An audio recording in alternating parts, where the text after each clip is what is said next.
Bismillahirrahmanirrahim. Assalamualaikum warahmatullahi wabarakatuh.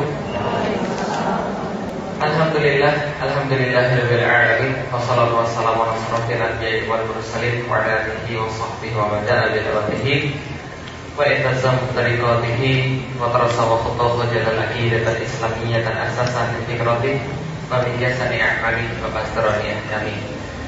Asyhadu an la ilaha illallah wa asyhadu anna Muhammadan abduhu wa rasuluhu la nabiyya ba'dahu. Wa qala Allah ta'ala fi kitabihil karim, a'udzu billahi minasyaitonir rajim. Bismillahirrahmanirrahim. Wa ma kana lil mu'minin wal mu'minatin idza qadallahu wa rasuluhu amran ayakuna lakum khiyaratu min amrihim.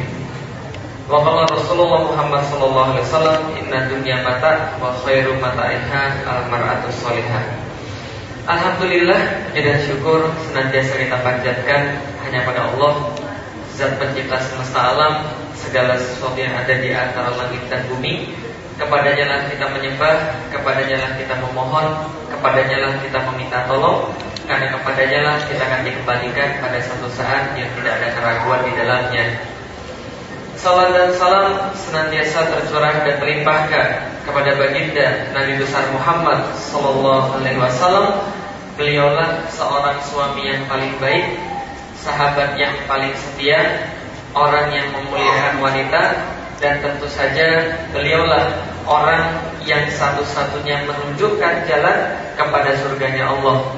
Dan kiranya kalau kita mengikuti beliau, maka sampailah kita pada sebuah jalan surga. Dan apabila kita menyelisihi beliau, maka bersiap mengambil tempat di neraka. Dan mudah-mudahan kita semua di sini tidak hanya mengakui beliau sebagai Rasulullah dan sebagai Nabi yang terakhir, mudah-mudahan Rasulullah juga mengakui kita sebagai umatnya kelak di yaumil kiamah. Amin. Alhamdulillah, Bapak Ibu sekalian, walaupun awalnya cuma ibu-ibu saja yang diperkenankan, tapi ada penumpang gelap di sebelah kanan. Tapi tidak ada masalah, karena bapak-bapaknya juga pengen dapat ilmu tentang wanita. Jadi insya Allah pada hari ini kita akan sedikit sharing tentang best blessing to women. Jadi karunia terbaik tentang wanita. Ini adalah sebuah kajian yang pada awalnya kita bentuk karena banyak sekali rongrongan orang-orang feminis kepada kaum wanita, khususnya kepada remaja-remaja wanita. Jadi orang-orang barat, sebagaimana Allah katakan di dalam surat Al-Baqarah ayat 120, walan tardo angkal yahudu walan nasor hatta tatabi'a milatahum. Jadi tidak akan ridho orang-orang Yahudi dan tidak pula orang-orang Nasrani sampai kemudian kita mengikuti milah mereka. Salah satu milah mereka bagi mbak-mbak sekalian, bagi akhwat-akhwat sekalian adalah menyebarkan yang namanya feminisme, genderisme. Karena kenapa? Dianggap Islam sebagai agama yang itu membuat wanita jadi tertindas. Jadi begini ceritanya, teman-teman sekalian. Kalau kita bahas tentang wanita, sejarah wanita ini panjang. Makanya karena sejarahnya panjang, sampai dibuat sebuah lagu. Kan itu kan ya? Ada nyanyian kan begitu, wanita dijajah pria sejak dulu. Nah, setelah saya mendengarkan lagu ini berkali-kali, muncul keanehan dalam benak saya. Dan saya sendiri juga bertanya-tanya, wanita dijajah pria sejak dulu. Yang saya tanyakan, siapa wanita yang kemudian mendidik laki-laki yang sampai dia menjajah wanita? Paham tidak saya? Kan ibunya yang mendidik kan ya. Berarti kalau ibunya salah mendidik, ya pada saja dia menjajah wanita. Berarti memang wanita ini spesial di dalam setiap peradaban, dalam setiap agama spesial. Sebagai info, kita kasih tahu, walaupun Islam adalah sebuah agama yang diturunkan pada seorang laki-laki, dan tidak pernah dalam sejarah Islam itu Nabi adalah perempuan, tapi pertama kali yang beriman kepada Nabi Muhammad adalah seorang perempuan. Itu perlu dicatat. Karena itu kita bahas tentang perempuan dan sejarah panjangnya. Saya pengen cerita sedikit tentang sejarah awal tentang perempuan. Kita sedikit melangkah ke kebudayaan Yunani. Kebudayaan Yunani adalah termasuk peradaban yang paling tua, dan peradaban ini memandang wanita itu adalah rendah. Saya bersusah payah nyari patung-patung yang bukan patung wanita, karena kalau patung wanita tidak pantas ditampilkan di sini, karena mengerikan sekali. Dan kalau teman-teman pernah ke Eropa, tidak hanya kemudian di museum-museum museum saja, tapi di gereja-gereja, kemudian di tempat ibadah, di sinagog-sinagog itu tidak jarang wanita-wanita mulai dieksploitasi. Ngeri banget, kayak film porno beneran. Kenapa? Bentuknya patung lagi diganti telanjang dan sebagainya. Nah, dengan susah payah saya cari patung ini yang kemudian nggak menggambarkan wanita. Ini patung dewa Zeus. Ceritanya di orang-orang Yunani, wanita memainkan peranan penting. Tapi tidak hanya kemudian memainkan peranan penting, tapi wanita juga dijadikan seolah-olah sebagai simpanan. Wajar kalau orang-orang Yunani akhirnya banyak buat patung tentang wanita, karena dicontohin oleh bosnya dewa Zeus ini kemudian berselingkuh. Nah, jadi selingkuh itu dicontohkan oleh dewa. Karena itu manusia selingkuh biasa, karena dewa juga selingkuh. Dewa Zeus di lukisan punya banyak anak, hasil selingkuh. Walaupun dia sudah punya istri, Dewi Hera, kemudian dia tidak cukup kemudian punya istri yang dewi, dia cari istri yang mortal, manusia. Sehingga anaknya lahirlah kemudian demigods, manusia setengah dewa. Salah satunya jadi Hercules ini. Nah, jadi kira-kira begitu. Nah, ada Hercules, ada Theseus, ada Perseus dan sebagainya. Dan kemudian Raja Hercules. Beberapa kemudian orang-orang Yunani kemudian menggambarkan kisah-kisah perselingkuhan. Nah, ini karena saya nggak dapat lagi gambar yang lebih bagus, akhirnya saya sensor. Nah, ini adalah saya sedikit kriminalisasi gambarnya. Jadi ini gambar Dewi Aphrodite. Kalau dalam terminologi Romawi adalah Dewi Venus, Dewi kecantikan, yang kemudian awalnya dinikahkan oleh dewa Zeus kepada saudaranya sendiri, namanya dewa Hephaestus. Hephaestus ini adalah dewa pandensi. Kerjaannya di bawah dunia, kemudian pukul-pukul besi untuk dijadiin senjata, baik oleh dewa Zeus, Poseidon atau dewa Hades. Nah, itu yang kuat adalah kemudian Hephaestus. Tapi Hephaestus ini sayangnya wajahnya jelek banget. Nah, karena wajahnya jelek banget dan dia dipaksa dinikahkan sama ratu kecantikan sejagat, akhirnya ratu kecantikan sejagat gak terima dan mengikuti jejak bapaknya, berselingkuh dengan seorang dewa yang lebih maju. Nah, namanya dewa Ares, dewa perang. Nah, jadi memang dari situ sudah kelihatan wanita itu memang kerjanya selingkuh atau diselingkuhi, kan itu kan ya. Atau kemudian mereka mengeksploitasi segala hal yang berkaitan dengan wanita. Itu tradisi di Yunani. Jadi di Yunani wanita itu diperlakukan seperti sebuah budak belia. Kalaupun dia jadi dewa, tidak lebih yang diangkat di situ hanyalah unsur seksualitasnya belaka untuk dijadikan eksploitasi dalam bidang seks. Nah, jadi kira-kira itulah. Nah, bagaimana dengan peradaban yang lain? Lebih parah lagi di India. Di India, wanita itu dianggap seorang manusia rendahan yang hanya punya hak hidup selama suaminya hidup. Maka di situ ada tradisi yang namanya sati. Apa itu tradisi sati?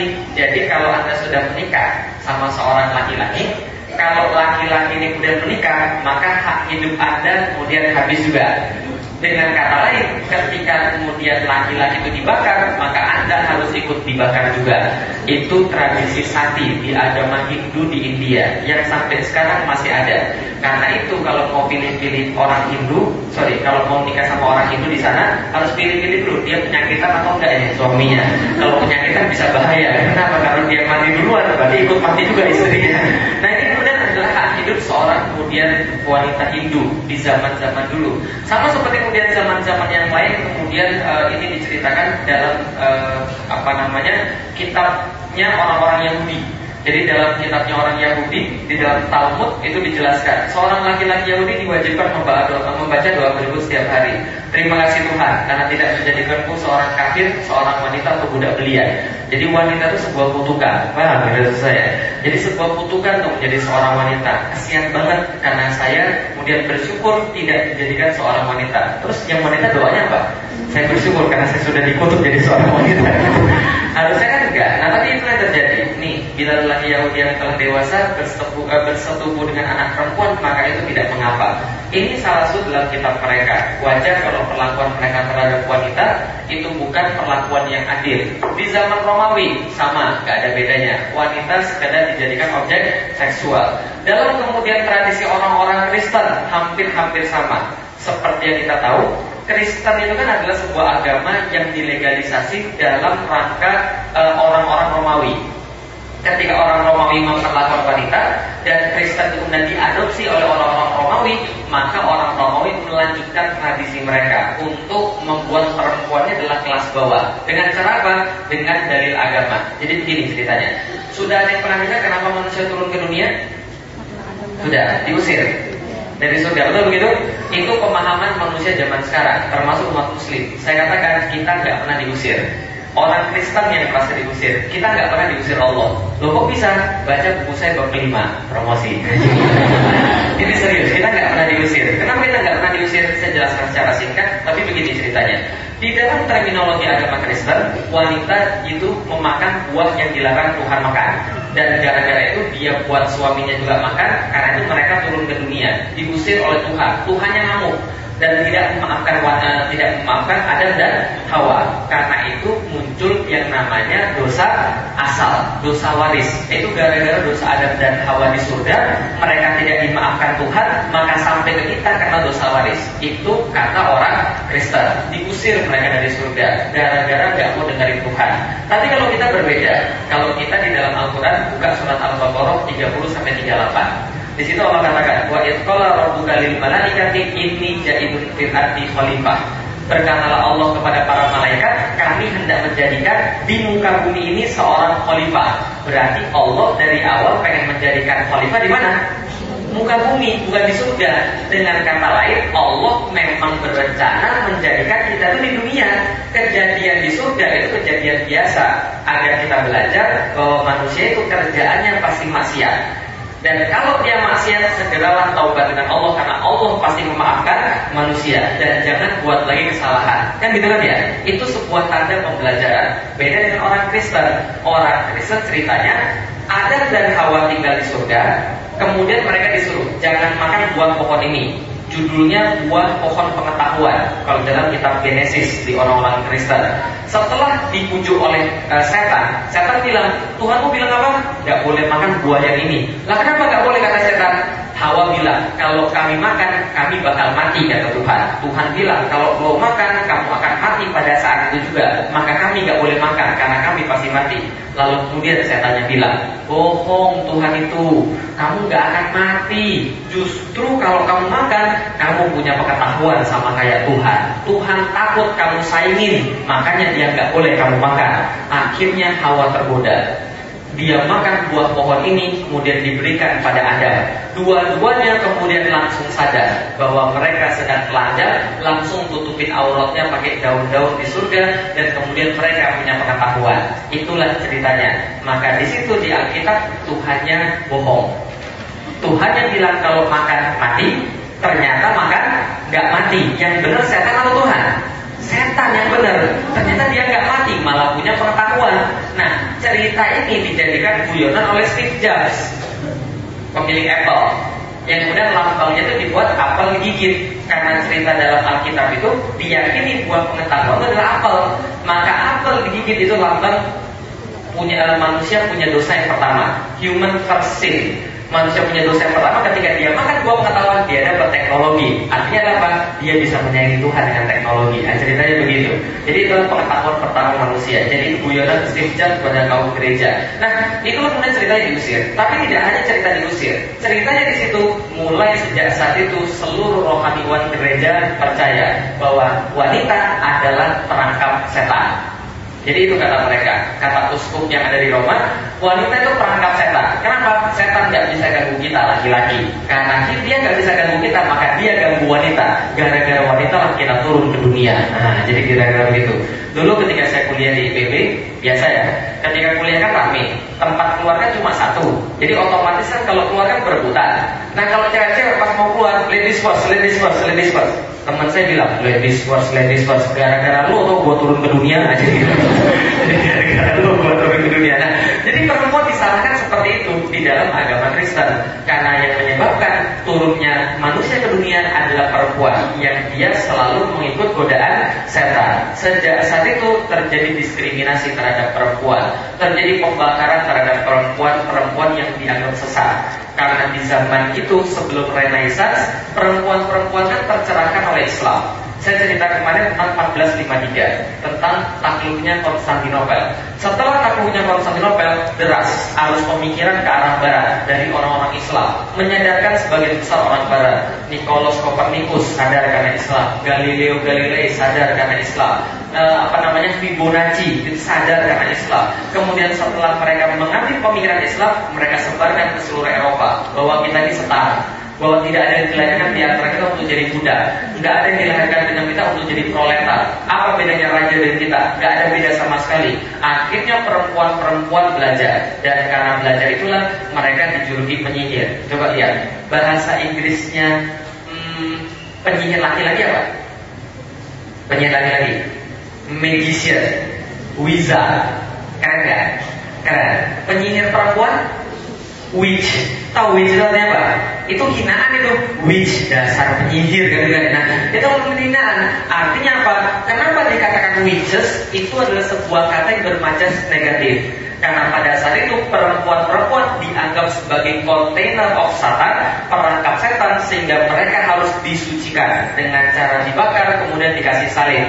Kurang lebih sekitar 10.000 orang dibakar di tiang kemudian bakaran karena mereka dianggap seorang penyihir. Jadi gini ceritanya, ada seorang yang belajar kimia nih, lihat ya, ini larutan kuning, kocok, tolong jadi putih, penyihir, bakar, jadi gitu lah, itu yang terjadi di sana seperti itu, sehingga orang-orang Kristen menganggap cewek itu memang warga negara kelas 2. Mereka nggak boleh ngajar, mereka nggak boleh jadi imam, mereka nggak boleh berbuat apapun dalam terminologi ibadah orang-orang Kristen. Inilah kemudian nasibnya wanita. Itu zaman dulu. Kalau zaman sekarang, kalau zaman dulu wanita ditindas, wanita dijajah, wanita kemudian dijadikan objek seksual dan sebagainya. Kalau sekarang kira-kira begini. Nih, ada yang kurang nggak di gambar ini? Apa yang kurang? SPG, bukan begitu?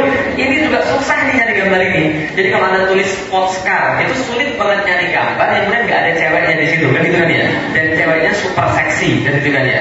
Nah, kita nggak tahu sampai sekarang apa hubungannya antara busi dengan paha wanita, apa hubungannya ban dalam dengan dada wanita, kan gitu kan ya? Tapi lihat nggak di bengkel-bengkel itu ada kemudian iklan busi, kemudian di sana ada paha wanita, pernah lihat nggak? Gak pernah lihat ya? Berarti gak pernah nambel ban motor itu. Ada itu busi paha wanita, kemudian ban dalam dengan dada wanita. Apa hubungannya? Tapi itu dihubung-hubungkan. Wanita tetap jadi objek seksual. Setiap kemudian orang-orang mau mencari pegawai wanita, pasti kemudian syarat-syaratnya sudah berpengalaman 2 tahun, di atas 18 tahun. Dan yang terakhir apa? Berpenampilan menarik. Kenapa? Anda dijadi barang jualan, dieksploitasi. Paham kira-kira saya? Nah, kalau itu kita lihat, bagaimana dengan zaman sekarang nih? Coba kita lihat. Ini iklan yang saya ambil gitu ya. Jadi kemudian salah satu stasiun TV, iklan makanan anak-anak. Iklan makanan anak disandingkan dengan orang yang kemudian berbaju seksi dan kemudian menunjukkan hal-hal yang tidak pantas. Dan gitu ya. Nah, kalau ini kita lihat, ini makanan anak kecil. Berarti anak kecil dari awal diajarin seperti begini, sehingga wajar ketika ke depan mereka jadi orang-orang yang mendewakan badan. Ini kemarin baru terjadi, jual kambing dan sapi kurban. Virus. Ini yang jualannya. Coba kita lihat, jualan kambing dan sapi kurban. Bapak-bapak senang nih kalau beli di tempat yang begini. Nah, betul, dan yang ini banyak, itu menyedihkan. Karena kan kita mau nangis ketika melihat itu. Kenapa? Jual sapi dan kambing kurban untuk beribadah di dalam Islam. Yang jualan begini, dan yang beli banyak. Coba bayangkan, apa hubungannya sapi sama cewek? Coba bayangkan. Gitu kan ya? Kadang-kadang kita merasa aneh, dan wanita mau-maunya dieksploitasi. Dulu wanita dieksploitasi, dulu wanita dijajah. Sekarang wanita yang mengeksploitasi dirinya sendiri dan mau dijajah. Dalam standar film Hollywood ada 3 yang menjadi sebuah aspek wajib di dalam sebuah film. 1, ada action. 2, ada yang namanya suspense, ada yang namanya kemudian orang jadi curiga-curigaan. Yang ketiga, ada unsur seks, dan itu selalu dipakai wanita. Lihat di YouTube. Lihat di YouTube coba. Barang-barang yang berkaitan dengan barang wanita itu tidak akan kemudian fail untuk mencapai viewer ratusan bahkan jutaan. Betul begitu? Nah kenapa? Karena itu selalu menarik untuk dibahas. Ini sebuah kemudian mainan maksiat dari zaman dulu sampai dengan zaman sekarang. Begitulah yang terjadi tentang wanita zaman dulu dan zaman sekarang. Kalau gitu kita lihat, nih ceritanya. Kenapa bisa terjadi feminisme? Jadi kita jelasin begini ceritanya. Yang namanya feminisme itu terjadi karena dulu kan ada yang namanya sekulerisme dan Nasroniyin, orang-orang Nasrani. Mereka ini kan menyebabkan yang namanya bias gender. Kayak tadi, gara-gara lo gua turun ke dunia, gara-gara wanita kita turun ke dunia. Wanita itu perangkapnya setan, sehingga wanita diperlakukan buruk oleh laki-laki. Karena diperlakukan buruk oleh laki-laki, jadilah yang namanya muncul gerakan feminisme.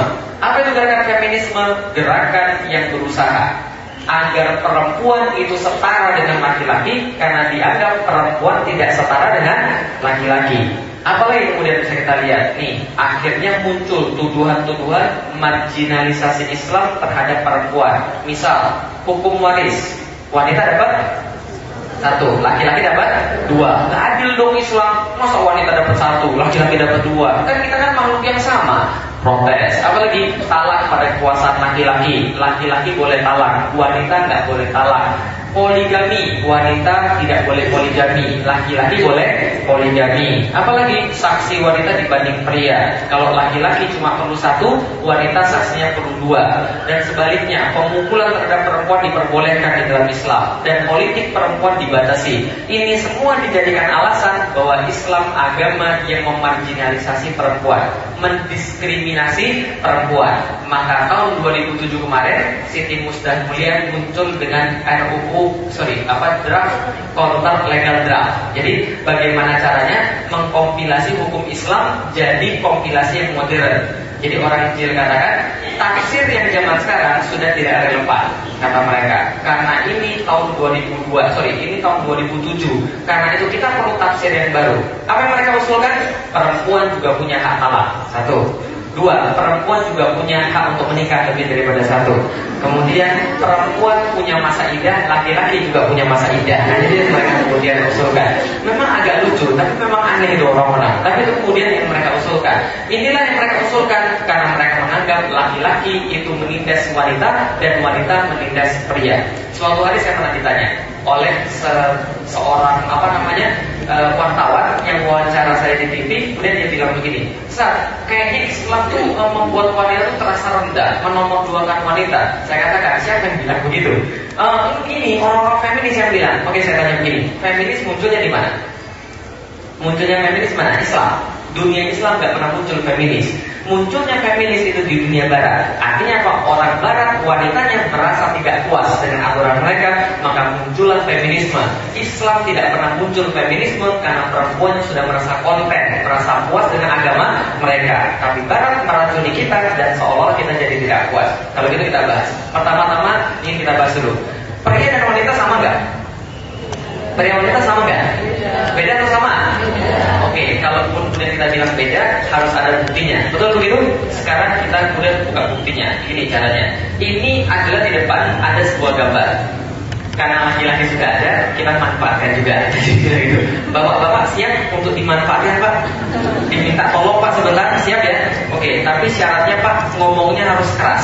Karena ini tes. Beda antara laki-laki dan wanita. Yang Bapak diam. Saya mau minta bapak-bapak menyebutkan.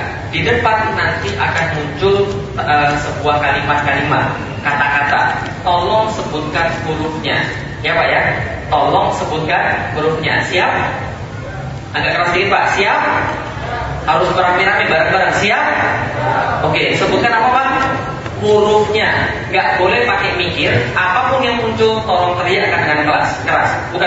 Tolong teriakkan dengan keras. Warnanya, bukan hurufnya. Warnanya apa? Warnanya. Siap?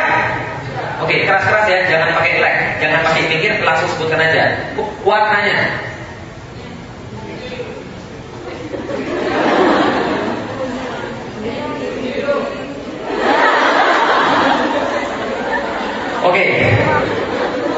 Oke, terima kasih. Pelan. Yang sekarang yang bapaknya sebutkan warnanya. Warnanya. Warnanya.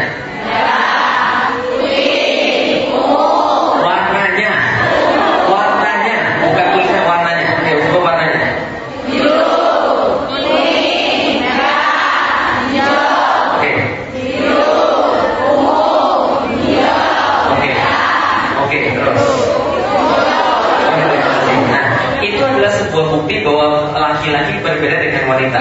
Kalau pas laki-laki mereka perlu mikirnya panjang. Enggak kelihatan Ustaz, itu lebih bagus. Saya kasih tahu, justru kalau Anda nggak kelihatan itu lebih bagus lagi. Saya tes ini, ternyata yang paling bagus kemudian dalam tes ini adalah anak TK.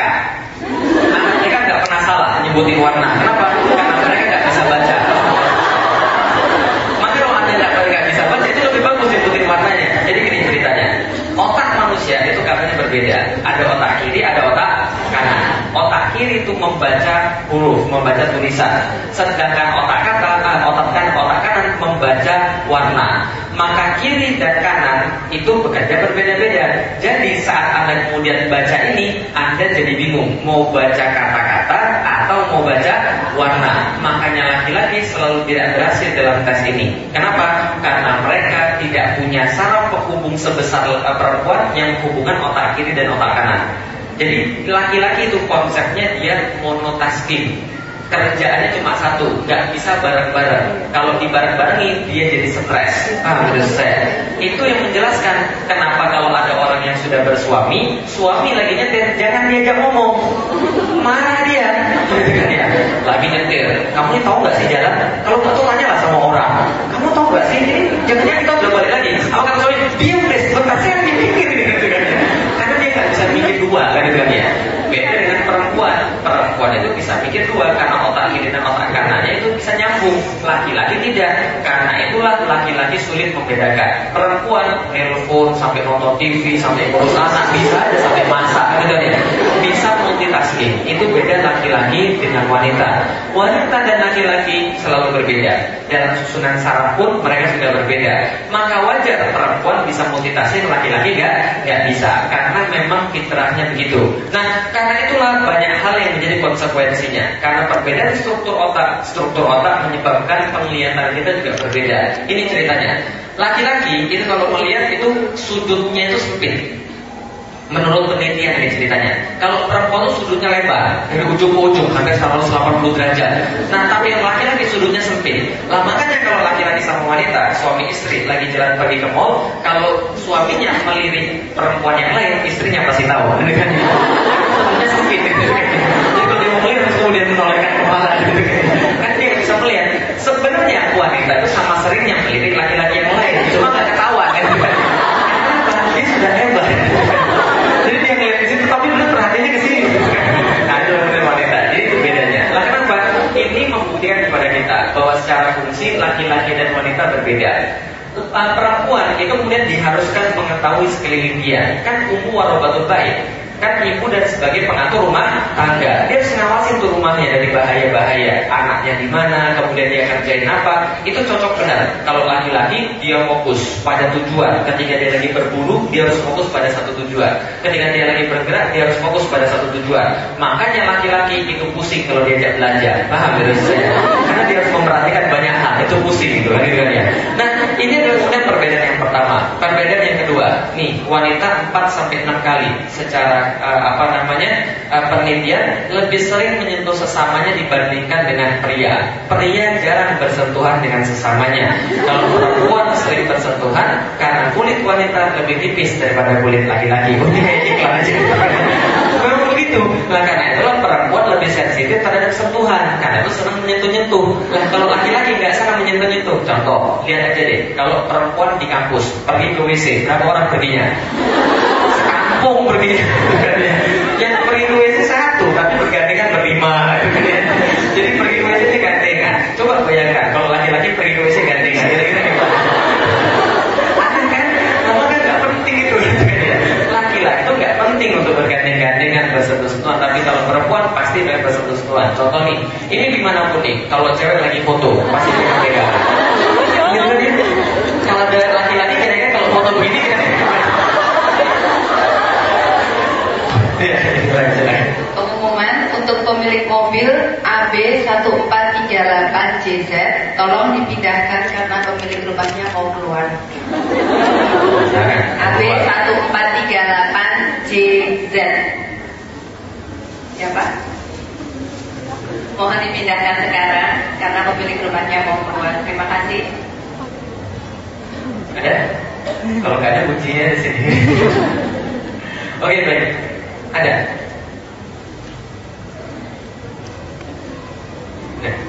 Beres.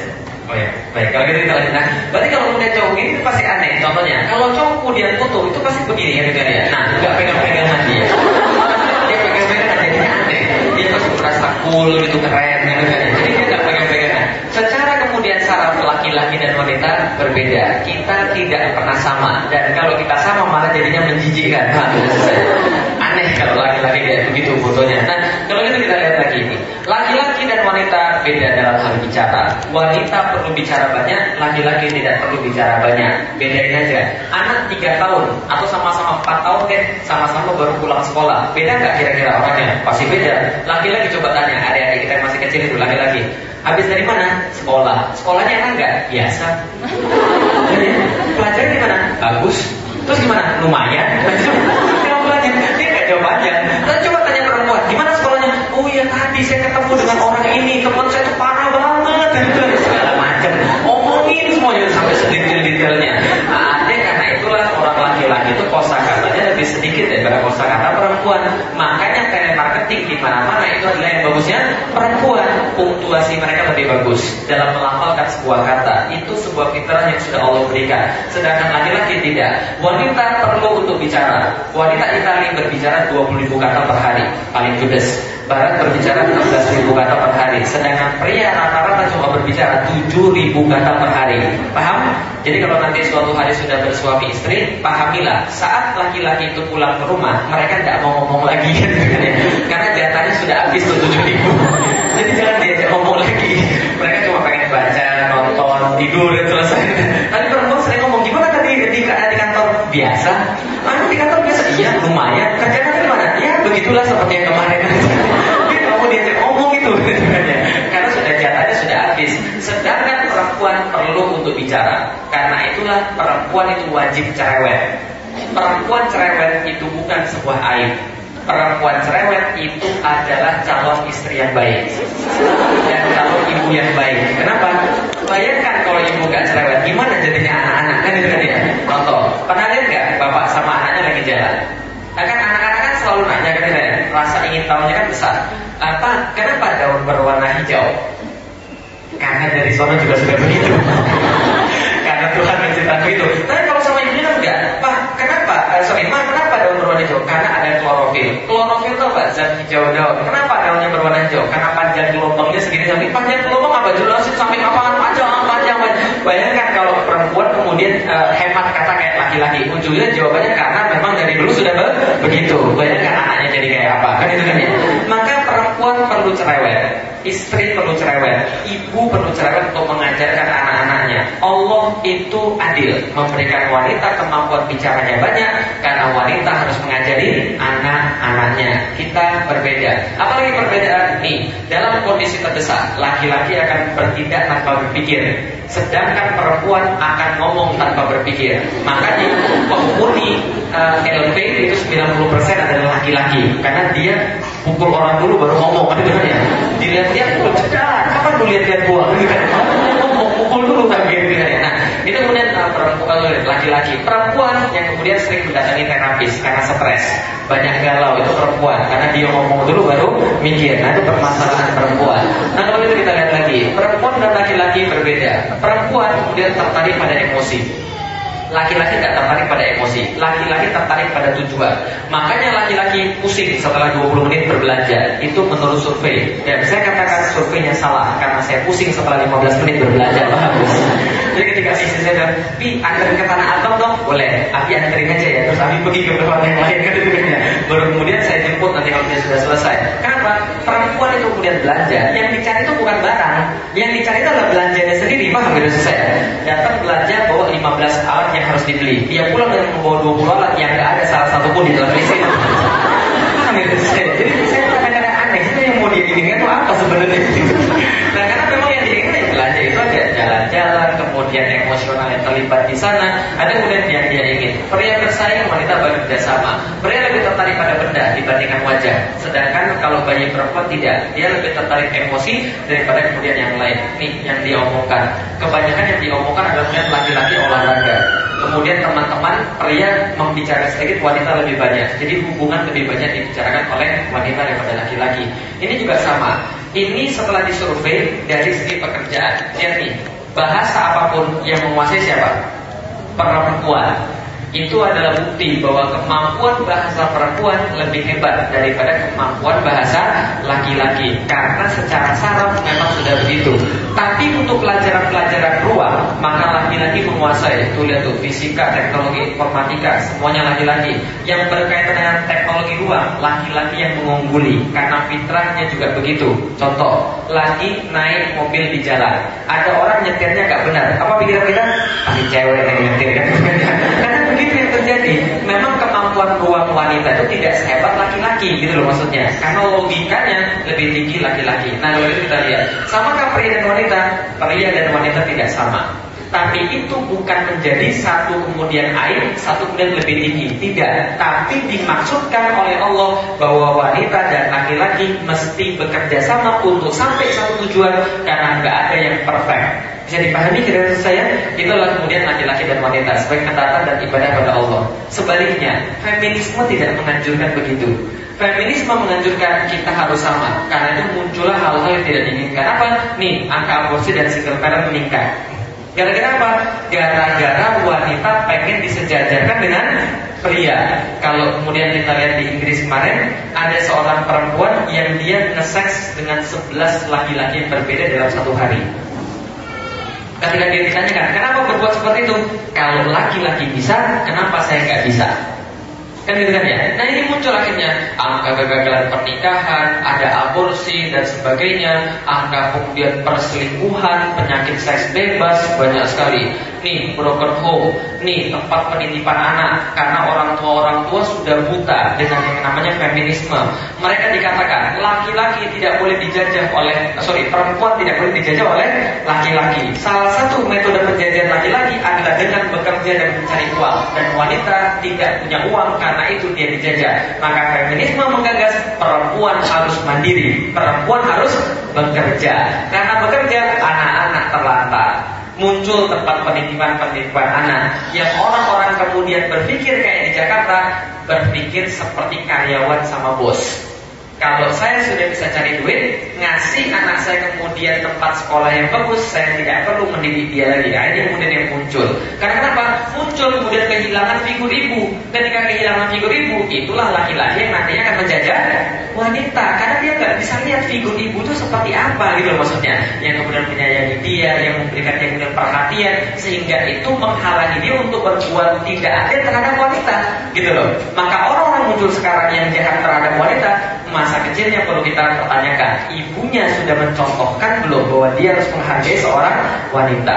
Nah, setelah muncul anak-anak broken home, muncullah perselingkuhan. Lihat nih, ayah kawin sama ayah, anaknya setengah kucing, maka dia dimarahin. Kenapa anaknya bisa setengah kucing kan ya? Nah, karena terjadi perselingkuhan, muncul banyak hal-hal seperti itu. Jangan aneh kemudian di Jakarta ada klub yang namanya klub swing. Tahu klub swing? Itu gara-gara emansipasi juga itu. Artinya apa? Perempuan dan laki-laki dibilang sama. Di satu klub itu kita datang membawa istri. Di klub itu orang-orang datang semua membawa istri, lalu swing, saling gantian. Serius itu. Nah itu kemudian karena apa? Sebuah masyarakat yang rusak. Karena perempuan mulai dianggap tidak lebih daripada sekedar objek seksual. Di Jepang itu mengerikan. Orang bilang, tuh Ustaz coba lihat tuh, gak perlu Islam untuk Jepang jadi rapi. Tuh lihat rapi banget, Islami banget, akhlak banget. Saya bilang itulah mental terjajah. Bilang negeri Jepang lebih Islami daripada Indonesia, atau lebih menerapkan Islam. Saya katakan, dia cuma lihat tuannya doang, rapinya doang, kerennya doang, tapi gak tahu di dalamnya orang bunuh diri 100.000 setiap tahun. Berapa? 300.000 setiap tahun. Satu hari ada 66 orang bunuh diri. Ketika saya pergi ke sana, ada sebuah kereta yang kemudian diferensiasi keretanya adalah kami bisa membersihkan kalau ada orang yang bunuh diri 20 menit saja. Tidak seperti kereta yang lain perlu waktu 1 jam. Diferensiasinya begitu, karena saking banyaknya orang bunuh diri. Coba bayangkan, laki-laki di sana menindas wanita dan wanita dijadikan objek eksploitasi seksual.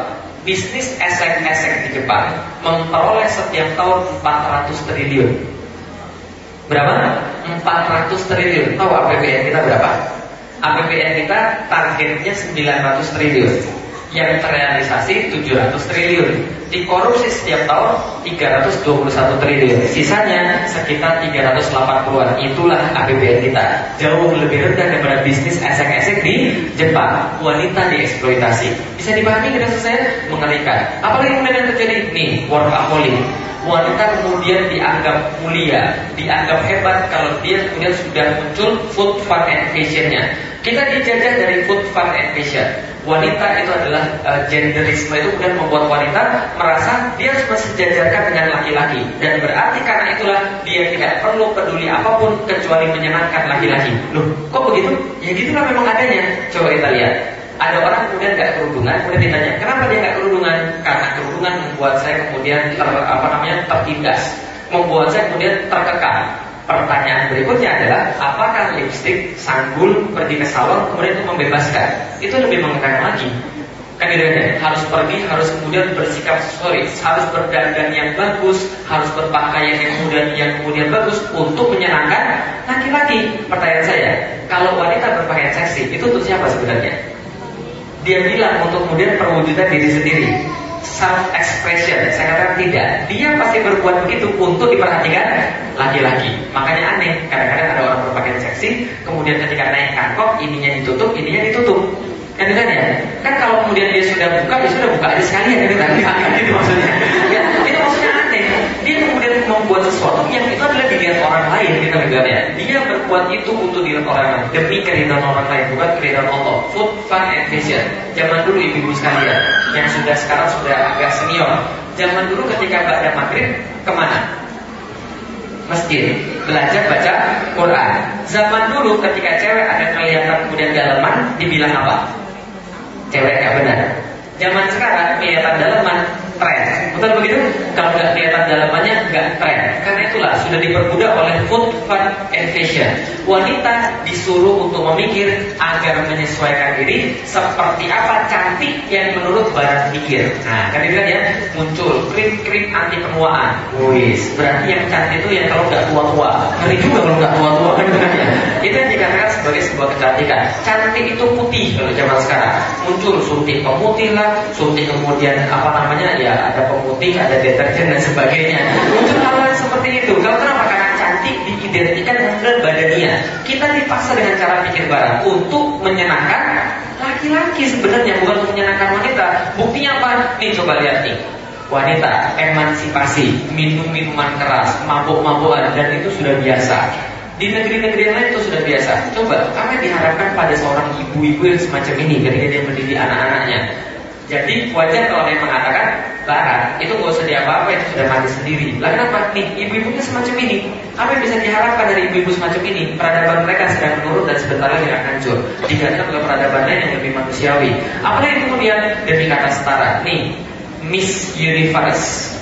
Kenapa ada Miss Universe tapi nggak banyak orang yang nonton Mister Universe? Miss Universe ada kan promotornya laki-laki itu, bukan perempuan. Oh enggak Star, itu beauty, brain and behavior. Oh beauty, brain and behavior. Pernah nggak lihat orang kemudian badannya segede gentong kemudian menang jadi Miss Universe? Enggak, bohong kan kita lihat. Apa yang penting itu seksi, itu saja Miss Universe. Tapi tidak ada Miss Universe. Kenapa tidak ada Miss Universe? Karena kenapa? Karena ini menarik bagi laki-laki. Ini menarik bagi laki-laki. Mereka senang melihat wanita yang kemudian seksi. Mereka senang melihat wanita dalam balutan busana-busana yang minim. Itu menyenangkan bagi laki-laki. Lelaki suka, Ustaz suka juga. Ya suka lah, kan saya kan normal kan gitu kan ya. Cuma saya nggak mau karena dosa gitu kan. Nah, kalau itu kita lihat. Nah, ini kemudian populer. Tapi kemudian kayak ini nggak pernah jadi kemudian juara. Tanya kenapa? Karena mereka cuma melihat dari fisik gitu loh maksudnya. Dan apa yang kemudian Anda suka kalau melihat yang kayak begini-begini? Pengen nggak yang gini jadi suami? Jijik kali gitu. Nah, kenapa? Karena tadi ini nggak menyenangkan bagi perempuan gitu loh maksudnya. Sebaliknya, ketika tadi menyenangkan bagi laki-laki, ini menjijikkan bagi perempuan karena perempuan tidak pernah lihat dari fisik. Gitu kan ya? Memang begitu adanya. Laki-laki memang lihat dari fisik, tapi perempuan jangan lama-lama deh gitu kan. Perempuan nggak pernah lihat dari fisik. Perempuan lihat apa? Perempuan lihat yang pertama menurut survei adalah apakah kemudian laki-laki ini bisa bertanggung jawab terhadap dia. Itu saja sudah cukup. Tapi kalau kemudian laki-laki tidak. Makanya ada Miss Universe, tapi tidak banyak orang yang lihat Mr. Universe. Nih, bagaimana kemudian perempuan dijadikan sebagai eksploitasi seksual. Sebenarnya saya katakan, Jepang menghasilkan, bukan 400 triliun, 450 triliun per tahun dari bisnis seks di sana. Amerika 130 triliun per tahun dari bisnis seks. Dan kemudian apalagi nih, sex and porn menempati 5 top search. Ini coba bayangkan, gara-gara emansipasi wanita, gara-gara wanita disuruh kemudian untuk cari duit sebanyak-banyaknya.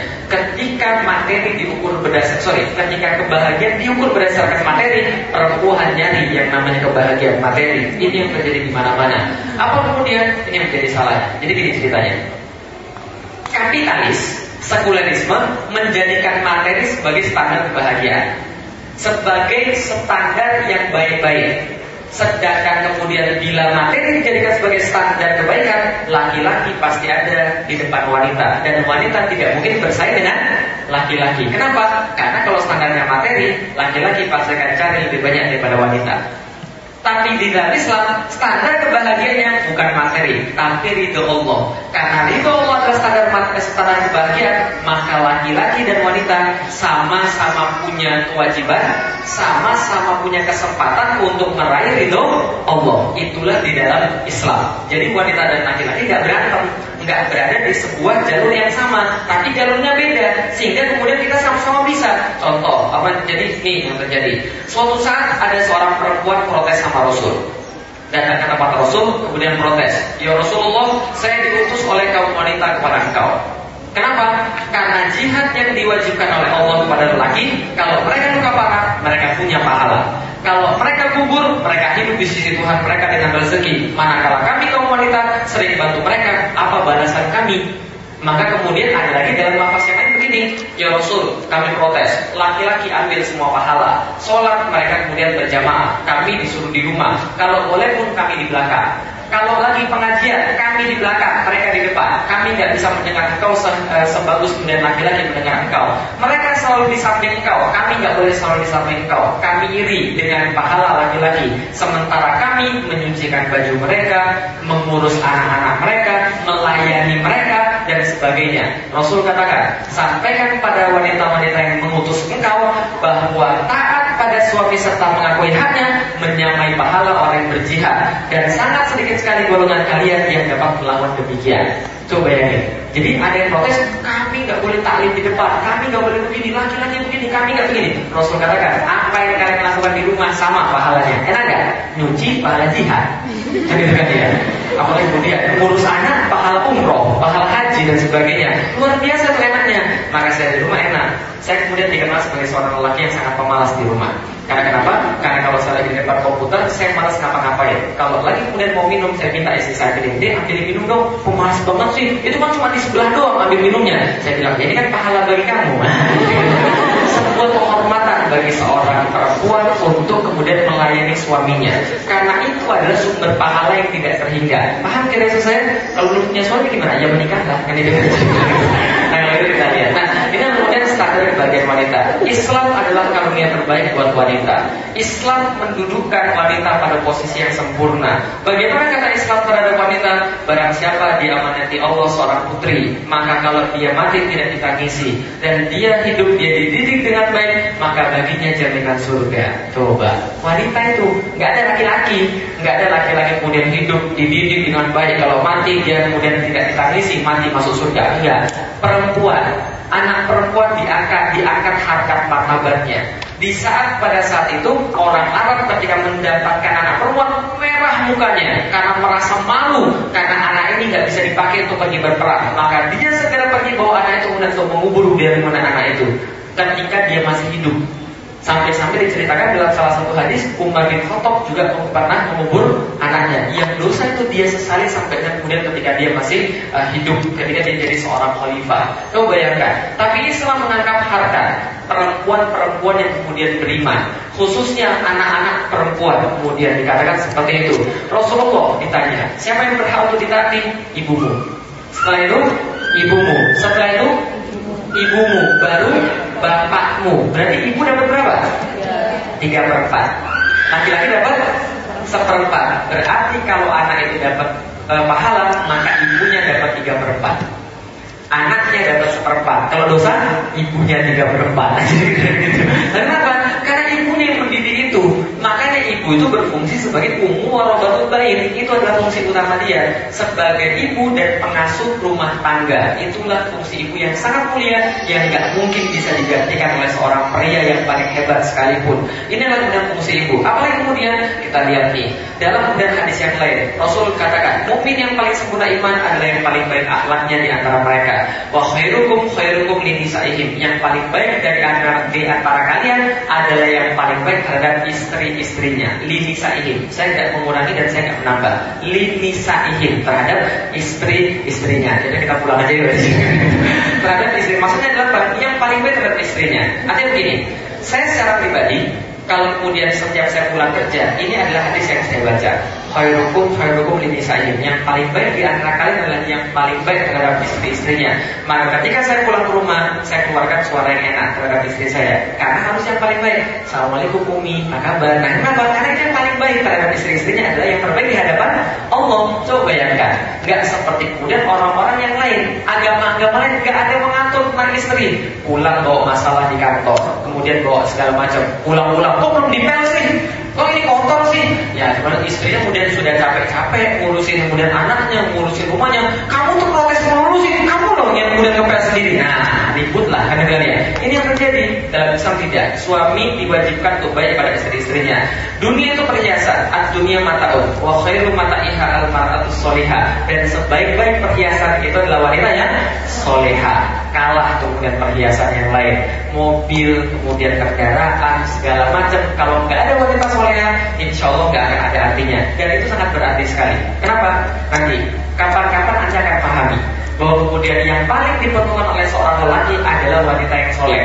Kadang-kadang dunia berbalik melawan dia, tapi wanita yang soleh yang ada di rumah itu yang selalu menguatkan dia, yang selalu kemudian menanti dia dari dia lagi capek dan sebagainya. Al-mar'atu soleha wajar ketika Rasul katakan sebagai sebaik-baik perhiasan. Apa yang kemudian dikatakan? Nih, dikatakan di dalam Al-Quran. Sebagian mereka adalah sebagian kemudian penolong yang lain. Jadi wal mu'minin wal mu'minat ba'dukum awliya'u ba'din. Ini artinya kita setara, tidak berbeda di dalam Al-Quran, sama-sama dalam kemakrufan. Dan saya kasih tahu, ada yang tahu ulul asmi? Siapa ulul asmi? Nabi Ibrahim, terus Musa, terus Isa, terus Muhammad, terus Nuh. Lima ini ulul asmi. Ini kan yang paling baik di antara para nabi. Kan itu ya. Segolongan manusia kata Allah ada yang lebih di antara mereka. Siapa? Orang-orang yang soleh. Di antara orang soleh ada yang lebih utama daripada mereka, yaitu para nabi. Di antara para nabi ada yang lebih baik daripada mereka, yaitu para rasul. Di antara para rasul ada yang paling baik di antara mereka, tentang ulul asmi. Ulul asmi ini semuanya bercerita bukan tentang laki-laki tapi tentang wanita. Betul begitu? Nabi Musa. Ketika Allah mengisahkan Nabi Musa, yang dikisahkan Nabi Musa itu siapa? Ibunya Nabi Musa. Ketika dilahirkan Nabi Musa, ibunya kemudian merasa kosong hatinya, kemudian ketika menghanyutkan Nabi Musa, diceritakan bagaimana ibunya mendidik seorang Nabi Musa sehingga dia jadi seperti itu. Nabi Musa. Nabi Ibrahim yang diceritakan siapa? Hajar, istrinya, yang kemudian bagaimana menjadi yang sekarang kita peringati dengan itulah itu kan gitu kan ya. Nabi Ismail yang kemudian dididik oleh Siti Hajar. Yang ketiga, Nabi siapa lagi? Siapa? Nabi Isa. Yang diceritakan siapa?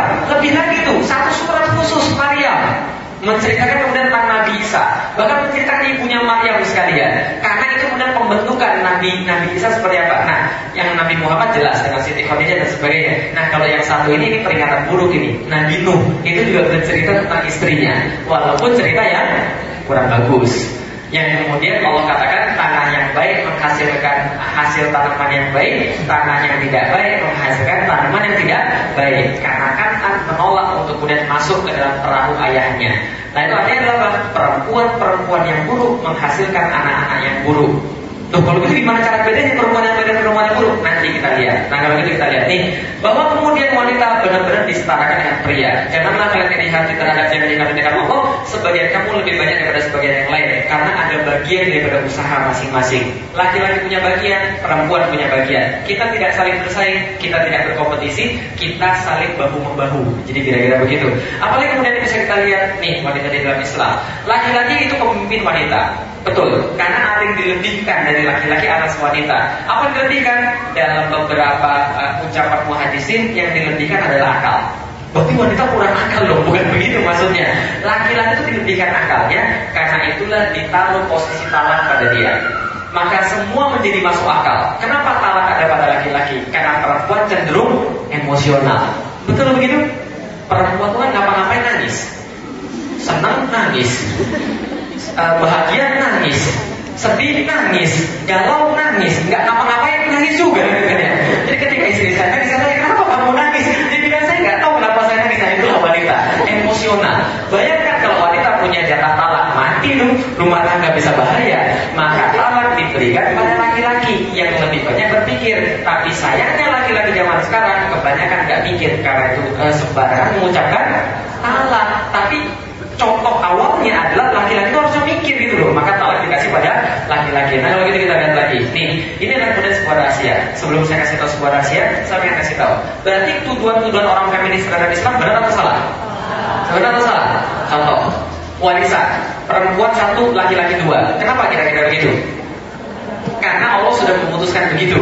Tapi hikmahnya apa? Hikmahnya adalah laki-laki dapat dua, perempuan dapat satu. Perempuan ketika dapat, maka itu untuk diri dia sendiri, nggak dibagi-bagi lagi. Tapi kalau kemudian dikasih pada laki-laki, laki-laki harus bagi pada istrinya, harus menafkahi kemudian anak-anaknya, saudara-saudara perempuan dan sebagainya. Wajar atau tidak? Wajar. Kenapa saksi itu laki-laki kemudian satu, perempuan harus dua? Karena perempuan di dalam sistem Islam tidak banyak pergi kemana-mana. Karena itu mereka jarang menyaksikan tindakan-tindakan kriminal. Sudah selesai. Jadi jarang menyaksikan perzinaan, jarang menyaksikan pencurian dan sebagainya. Sehingga mereka tidak diperlukan dalam peradilan terlalu banyak. Itu yang kedua. Ketiga, pemukulan terhadap perempuan boleh atau tidak? Boleh atau tidak? Boleh. Tapi ada aturannya. Tidak pernah serta-merta digampar gitu aja, enggak. Ada aturannya di dalam Islam. Seorang perempuan, istri yang khusyus, berbuat maksiat kepada suaminya, maka pertama kali yang dilakukan oleh suami adalah menasihati. Ini nggak baik, ini harus ditinggalkan. Dalilnya adalah ini dan ini. Perempuan yang kemudian nggak mau kemudian tobat, maka ada cara yang kedua. Cara kedua adalah menegur dengan keras. Kemudian itu untuk ditinggalkan. Masih nggak mau juga. Cara yang ketiga, pisahkan dari tempat tidur. Pisahkan dari tempat tidur, nggak usah diajak ngomong selama 3 hari. Masih nggak mau tobat juga. Setelah itu kemudian barulah dipukul dengan pukulan yang tidak di kepala, tidak menyakitkan dan tidak berbekas. Terus gimana caranya? Ya terserah gimana caranya. Yang jelas tidak berbekas, tidak di kepala dan tidak kemudian menyakitkan. Terus mungkin gimana? Dilus dong aja gitulah. Jadi itu sebuah simbol itu maksudnya, sebuah simbol bahwa itu tindakan yang berlebihan. Sehingga ketika suami sudah memukul dia, ada sebuah simbol bahwa setelah itu maksiatnya akan diganti dengan talak. Gitu loh, paham gitu saya? Itu sebuah simbol pemukulan terhadap perempuan. Karena laki-laki itu tanggung jawab atas wanita. Ketika seorang laki-laki punya istri yang bermaksiat, maka dia juga dapat dosanya. Dalam sebuah percakapan, seorang ulama mengatakan, seorang perempuan, istri yang bermaksiat, dan suaminya tidak bisa kemudian meluruskan dia, maka Allah membangunkan baginya rumah di neraka. Tahu maksudnya kira-kira? Suaminya dibangunkan Allah rumah di neraka. Kenapa? Karena istri adalah tanggung jawab dia. Maka jangan main-main. Ketika akad nikah itu, saya nikahkan ini binti ini dengan ini bin ini dengan mas kalian sekalian. Saya terima gas. Ketika itu juga terjadi perpindahan tanggung jawab dari orang tua kepada suami. Kasih makan, pendidikan, pendampingan, pengayoman, segalanya pindah kepada suami. Makanya kalau seandainya seorang orang tua yang kemudian menikahkan anak perempuannya, itu pasti nangis itu. Karena seluruh yang kemudian yang dia buat selama ini dia percayakan pada orang lain. Mas secara pribadi, saya punya anak tergede adalah perempuan 4 tahun. Tapi sampai sekarang saya bingung, gimana kalau nanti saat saya menikahkan dia? Kenapa? Saya sudah kasih pendidikan yang paling bagus, saya sudah kemudian kasih pendampingan yang paling bagus, ilmu agama dan sebagainya, untuk menyerahkan ke orang lain itu nggak mudah itu. Nah, ketika berpindah itulah maka bapaknya nggak lagi dosa kalau anaknya bermaksiat. Paham kita saya? Karena yang dosa siapa? Suaminya.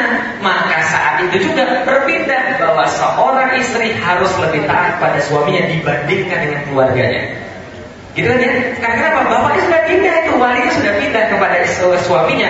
Maka saat istri berdosa, laki-laki menanggung. Maka Allah beri kemampuan pada suami untuk 100% mengatur istri, termasuk dengan melakukan sebuah pemukulan yang tidak menyakitkan, tidak di kepala dan tidak berbekas. Luar biasa kan Islam ya? Mana ada yang kayak begitu?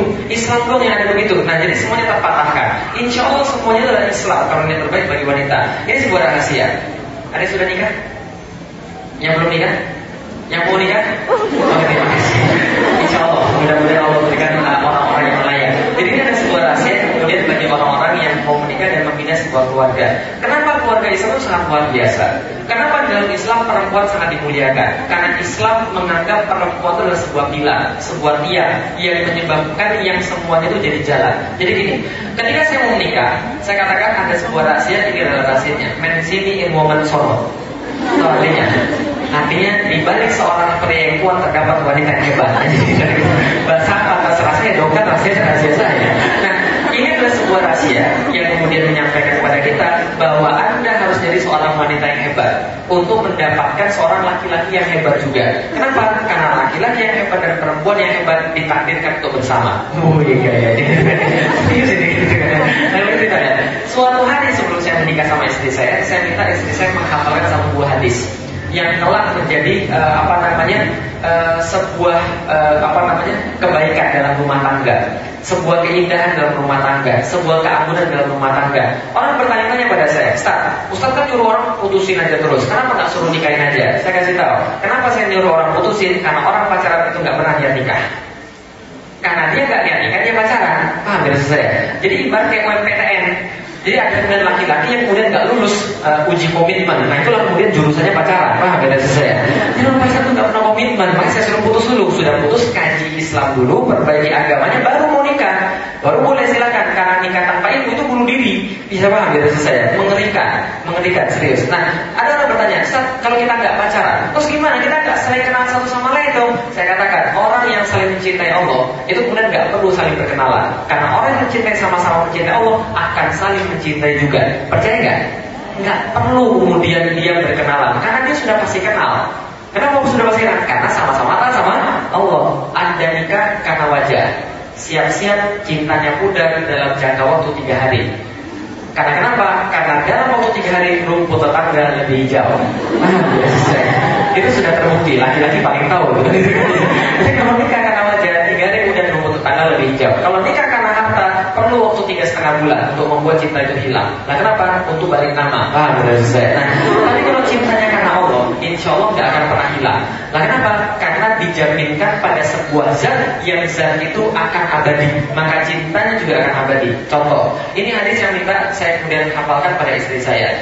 Di balik seorang pria hebat terdapat wanita yang luar biasa kuat juga dan hebat. Rasul katakan, ingatlah, aku telah memberitahu kalian tentang istri-istri kalian yang akan jadi penduduk surga. Maka siapakah penduduk surga? Yaitu yang penyayang, kata Rasul. Para sahabat manteng itu, berapa lagi penyayang, banyak anak, subur, dan banyak memberikan manfaat kepada suaminya. Yang ketika dia menyakiti suaminya atau ketika dia disakiti, maka dia segera datang berada di pelukan suaminya, berlari ke sana, mengambil tangan suaminya, kemudian dia berkata, demi Allah, aku tidak bisa memejamkan mata hingga engkau merituiku. Oh, keren gak? Subhanallah. Kayak begini Nabi sampai atau kayak begini. Jadi ketika dia menyakiti suaminya atau dia disakiti oleh suaminya, dia segera lari ke pangkuan suaminya, meluk suaminya, ambil tangan suaminya, kemudian dia bilang, demi Allah tidak akan dan saya bisa memejamkan mata sebelum engkau merituiku. Yang kayak begini cuma ada di dalam Islam. Dan dalam rumah tangga itu cekcok itu pasti. Gak mungkin gak ada cekcok. Yang dari hal-hal kecil aja. Contoh yang sering terjadi ini, saya sama istri saya lagi capek-capek pulang dari misi, naik motor, lagi romantis-romantisnya tuh. Terus saya bilang sama istri saya lagi naik motor di belakang, Umi mau makan apa? Istri saya menjawab, terserah. Laki-laki itu paling gak senang dengan kata terserah. Kalau itu kita gak usah makan aja. Yang gak usah makan ya sudah. Nah marahan kan. Nah, setelah marah kemudian saya katakan, ketika kemudian sudah 15 menit marahan, saya gak bisa lebih dari 15 menit marahan sama dia. Dan saya katakan, Umi kan gak hadisnya. Iya.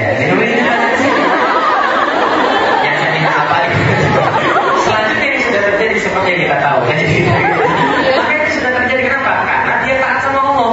Karena itu taatnya pada suaminya, karena dia taat sama Allah. Coba kalau wanita yang gak taat sama Allah, udah dibaca hadis ini, terus dia bilang apa?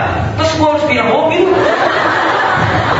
Karena dia gak taat sama Allah gitu kan ya. Bagaimana mungkin dia mau menaati suaminya gitu loh. Dia disebutin ayat berapa banyak juga dia gak akan sadar-sadar. Dia disebutin hadis berapa banyak juga dia gak akan sadar-sadar. Tapi kalau orang yang kemudian taat sama Allah, tidak perlu berkata banyak. Sebutkan ayat, sebutkan hadis, urusan selesai. Kan itu kan ya, karena dia taat sama Allah. Suaminya juga sama. Ketika suaminya berbuat dosa, ketika suaminya berbuat zolim pada istrinya, istrinya tidak perlu berkata banyak. Cukup menyebutkan ayat, cukup menyebutkan hadis, itu sudah cukup menjadi tamparan keras bagi suaminya. Tidak perlu dia ngomong banyak-banyak. Cukup dengan hadis dan ayat, dia sudah selesai. Karena sama-sama mencintai Allah. Enak gak? Enak. Itulah karunia terbaik buat wanita. Islam agama yang memuliakan wanita. Tidak pernah Islam dimuliakan kecuali sejak datangnya Islam. Karena itulah kalau ada yang berbicara bahwa Islam itu mengekang wanita, salah besar. Karena mereka melihat kerudung itu mengekang. Padahal itulah yang membebaskan kita dari anggapan orang. Harusnya kita kayak apa? Paham kita susah ya? Anda terbebas daripada anggapan orang. Anda itu harus seperti apa? Tidak. Tapi Anda terbebas dari situ dan terkekang dengan anggapan Allah kepada kita. Itu yang penting. Nah, jadi kalau kita lihat selesai, ini bisa saya sampaikan. Terima kasih. Assalamualaikum warahmatullahi wabarakatuh.